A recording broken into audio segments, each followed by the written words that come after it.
Olá pessoal, sejam bem-vindos ao canal da GT System. Aqui quem fala é o professor Tarcísio e hoje vamos falar um pouco sobre alguns cabeçalhos de protocolos que operam dentro de uma rede de computadores, certo? Mas para isso vamos utilizar uma ferramenta chamada Wireshark, que nada mais é que um sniffer de rede.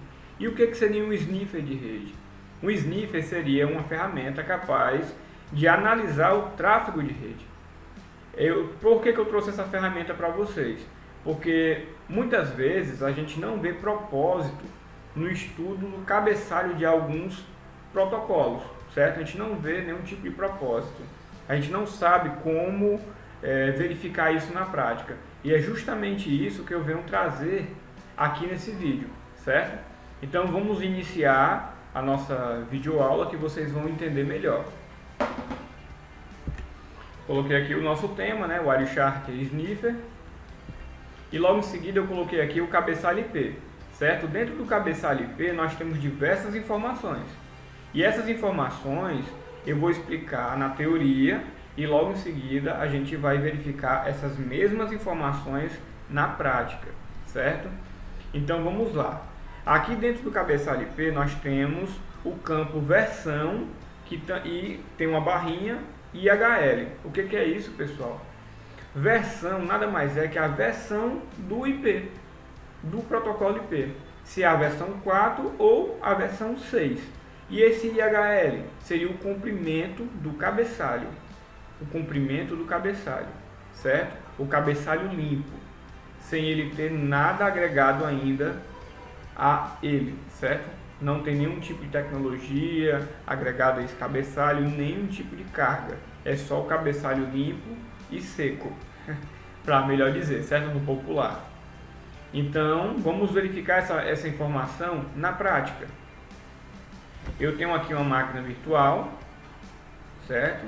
Que seria o VirtualBox, e tenho instalado nessa máquina o Wireshark. O Wireshark já está instalado, eu já fiz a captura dos pacotes. E o meu intuito aqui é só fazer a análise dessa captura, certo? É interessante falar que o Wireshark ele se baseia no modelo TCP/IP de 5 camadas, certo? Porque existem também autores que abordam o modelo TCP/IP somente com 4 camadas. E quais são essas camadas, certo? Do modelo TCP/IP de 5 camadas. Camada física, de enlace, de rede, de transporte e aplicação, certo? Então, se a gente notar como é que está dispostas as informações aqui no Wireshark, é justamente em cima desse modelo de 5 camadas. Então, esse primeiro campo, onde eu estou com o cursor, é relacionado à camada física. O segundo, a camada de enlace. O terceiro, a camada de rede. O quarto, relacionado à camada de transporte. E o quinto, relacionado à camada de aplicação. O que vai nos interessar é a camada 3, que é a camada de rede, que é onde o protocolo IP opera, certo? Então vamos expandir essa informação e vocês vão poder verificar justamente essas informações que a gente viu no material teórico, certo? Que aqui no cabeçalho, né, que está destrinchado dentro aqui desse campo das informações da camada de rede. Nós temos aqui a versão do IP, que é a 4, e temos aqui o tamanho, o comprimento do cabeçalho, que são 20 bytes. Então você já pegou aí essas informações, certo? Então vamos continuar. Vamos voltar lá para o material. Já vimos aí a questão da versão e do IHL, o que significa. Agora temos aqui também uma teoria, eu coloquei para quem quiser dar uma lida, certo? Tá aí a teoria. É só pausar o vídeo, ler e memorizar. Nós temos também o comprimento, certo? Um campo relacionado ao comprimento. Como temos aí nessa imagem, não sei se vai estar do lado direito ou esquerdo, mas temos aí a imagem e estou apontando para o comprimento. Tem um campo dentro do cabeçalho que se chama comprimento. Como é que eu vejo isso? E qual é a diferença do outro? A diferença do outro, pessoal, é que esse campo aí do comprimento do cabeçalho é o comprimento total. Então, se vocês forem novamente lá no Wireshark, na parte da camada de rede, e vocês forem lá no cabeçalho, vocês vão ver que tem aqui, ó, comprimento total 63, certo? Ou seja, seria um cabeçalho de 63 bytes. Entendeu? Então é aqui que você pega essa informação. Vamos continuar. Temos aqui novamente uma teoria, basta pausar o vídeo e dar uma lida. Temos também aqui o campo das flags. Para que serve esse campo das flags offset? Certo? Porque as flags, pessoal, seriam os sinalizadores, certo? Do pacote IP.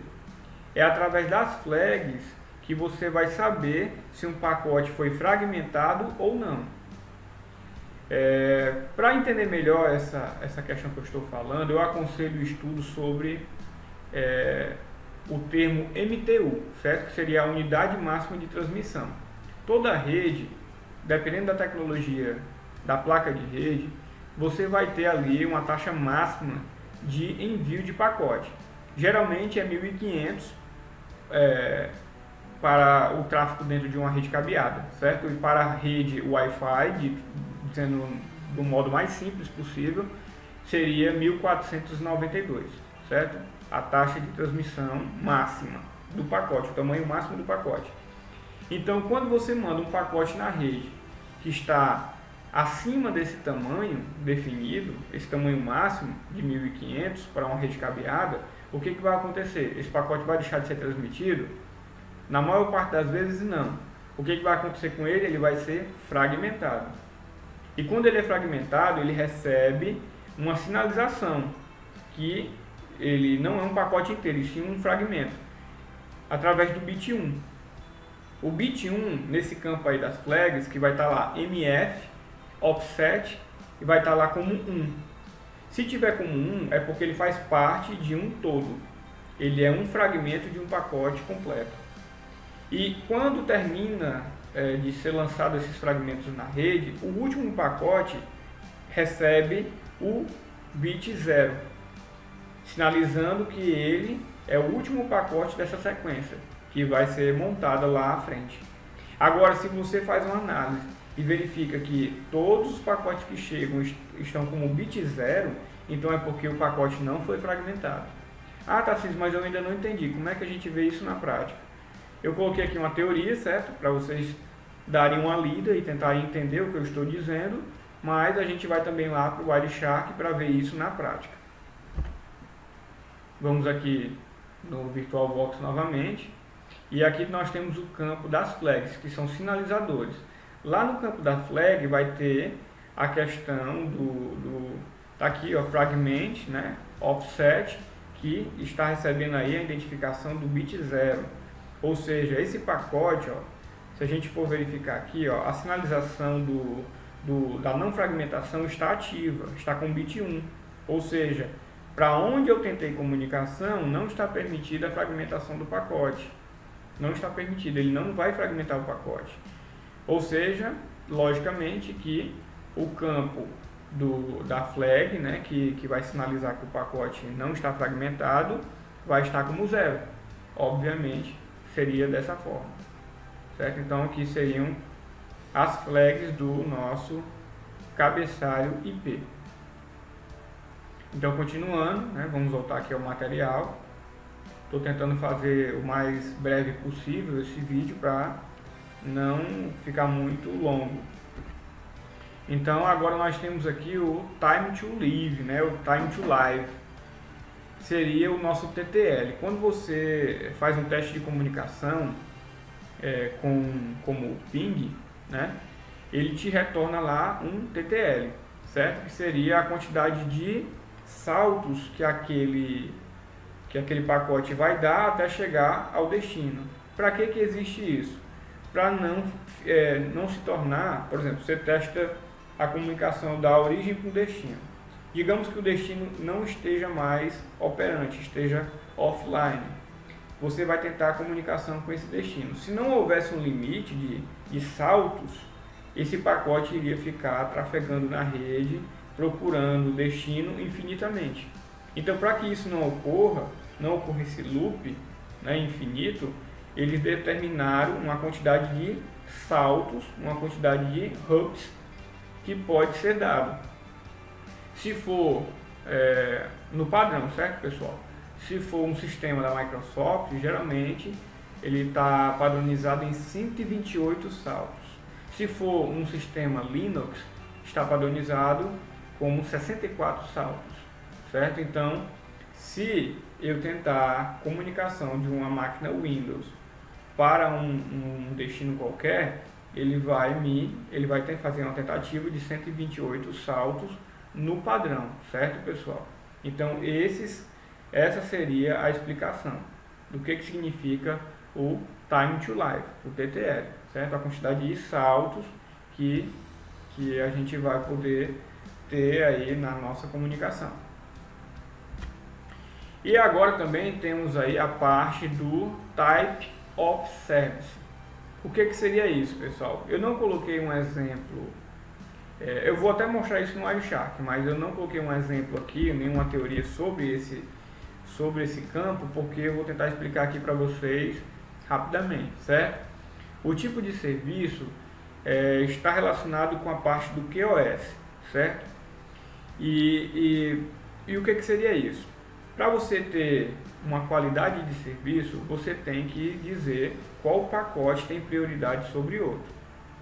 E o protocolo que está por trás disso, criando essas prioridades, é o protocolo DSCP, que está relacionado com a parte do QoS DeepServe, certo? Vocês podem até pesquisar. E essas prioridades são colocadas de uma forma a criar níveis. Temos a prioridade 0, que vai do melhor esforço. O que seria isso? O primeiro que chega é o primeiro que sai. E temos outras prioridades. Dependendo do nível de prioridade, esse pacote vai trafegar com mais qualidade dentro da rede, certo? Se é um pacote de voz que está com prioridade 7, vou dar como exemplo, ele vai ter prioridade sobre outros pacotes de dados, certo? Ou seja, a qualidade da transmissão de voz vai ser garantida. E Tarcísio, onde é que eu posso verificar isso? Fácil, você vai na internet, vou abrir aqui um site, certo? E você vai colocar da seguinte forma, né? Só para vocês pesquisarem, certo? Servir como pesquisa. Bota assim: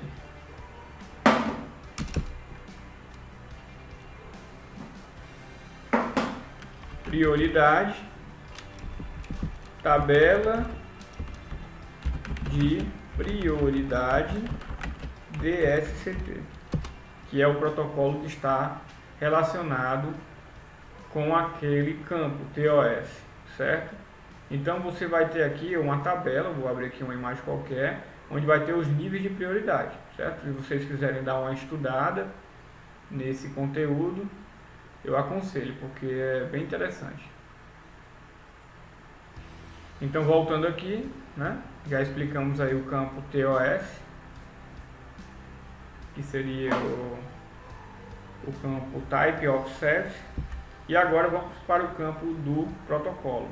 Esse campo protocolo, ele está relacionado com o protocolo que vai receber esse pacote nas camadas superiores. É aí que vai estar a sequência de bits que vai determinar qual o protocolo correto que vai receber esse pacote na camada acima. Coloquei aqui uma definição, certo? Esse campo vai possuir 8 bits e vai ter lá um código que vai representar o protocolo que vai receber esse pacote acima. Aí tem alguns exemplos aí, né? Pode ser o ICMP, ou o protocolo TCP, ou o protocolo UDP.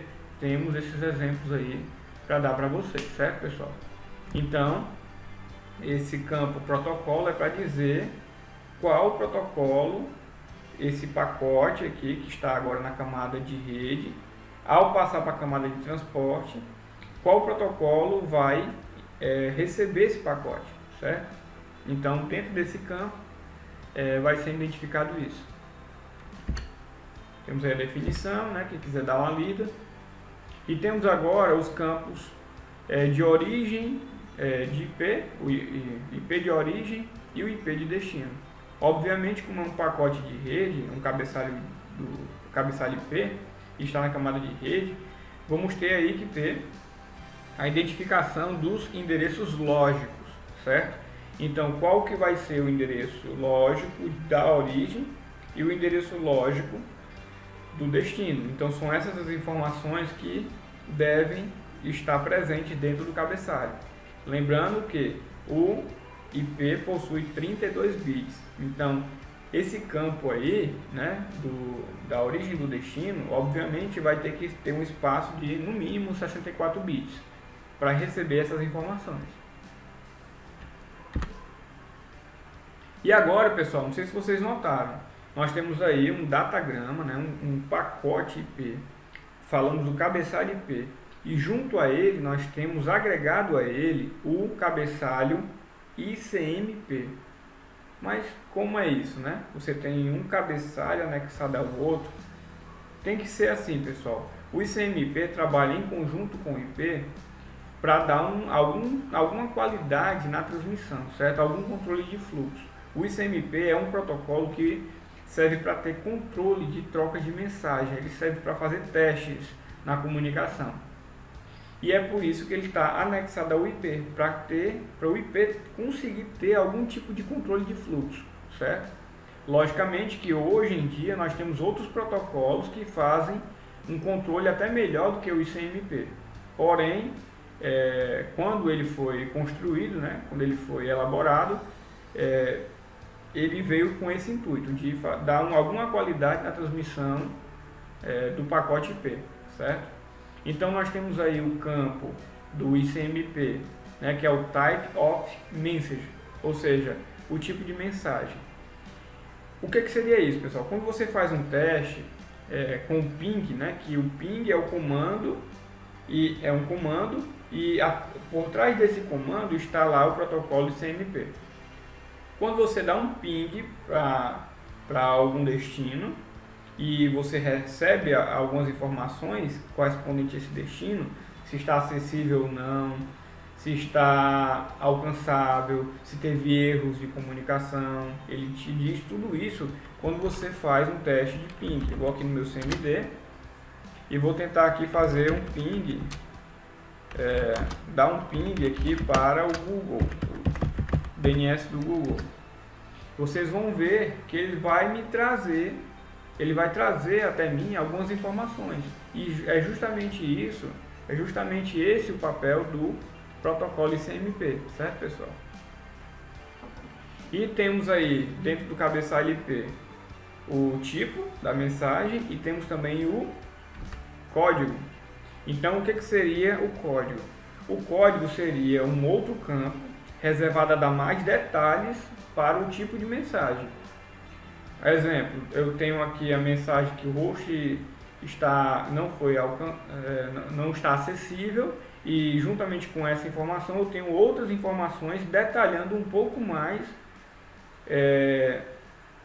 esse teste de comunicação que foi feito. Eu fiz um teste, recebi qual é a mensagem, o tipo da mensagem, e recebi detalhes desse tipo de mensagem. Como é que eu descrevo melhor isso? Através dessa tabela. Então, o ICMP, quando ele começa a transmissão, né, geralmente ele faz o quê? Ele manda um echo request para verificar se está tendo comunicação com um determinado destino. Tendo comunicação, ele manda novamente uma resposta, que seria o echo reply. Eu estou dando como exemplo para vocês alguns tipos de mensagem que o ICMP envia na rede. E também pode ser que ele venha a mandar o source quent. O que seria isso? Quando o host já não está mais dando conta do processamento das informações que estão chegando para ele. Eu tenho aqui uma origem e um destino, quer dizer, eu tenho várias origens e um destino. Essas origens estão mandando pacote para esse destino. O destino não mais consegue processar essas informações. Então ele manda uma mensagem do tipo 4, certo? Do tipo 4, para as origens, pedindo para que elas trabalhem um pouco mais lento, ou seja, mandem informação de uma maneira mais gradual, para que esse equipamento do destino consiga processar todas essas requisições que estão chegando para ele, todas essas informações, certo? Então, o tipo de mensagem e o código, que seria um detalhamento maior desse tipo de mensagem, certo? E vocês vão me perguntar, né? Vocês irão me perguntar, tem como ver isso no Wireshark? Tem como verificar esses tipos de mensagem? Tem. Vamos lá. Eu vou abrir aqui o VirtualBox e vou fazer um novo filtro. Em vez de colocar IP, eu vou colocar ICMP e vou dar um Enter. Vou aguardar ele fazer o carregamento. Pronto, pessoal, ele fez o carregamento aqui das mensagens referente ao ICMP. E como vocês podem notar, nós temos aqui, ó,